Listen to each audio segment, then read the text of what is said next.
चण्डवाडवानल प्रभाशुभ प्रचारणी महाष्टसिद्धिकामिनी जनावहूत जल्पना विमुक्तवामलोचनो विवाहकालिकध्वनि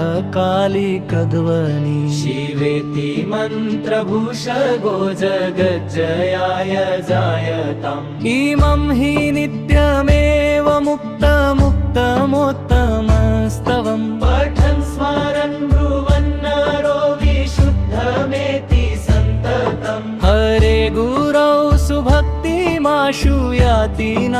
यथा गतिम् विमोहनं हि देहनातु शङ्करस्य चिन्तनम् पूजावसानसमये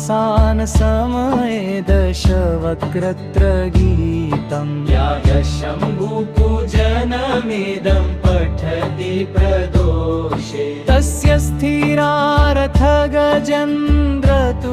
स्थिरारथगजेन्द्रतुरङ्गयुक्ता लक्ष्मी सदैव सुमुखी प्रददाति शम्भुः इति शिवताण्डवस्तोत्रम् सम्पूर्णम् इति शिवताण्डवस्तोत्रम् सम्पूर्णम् इति शिवताण्डवस्तोत्रम् सम्पूर्णम् इति शिवताण्डवस्तोत्रम्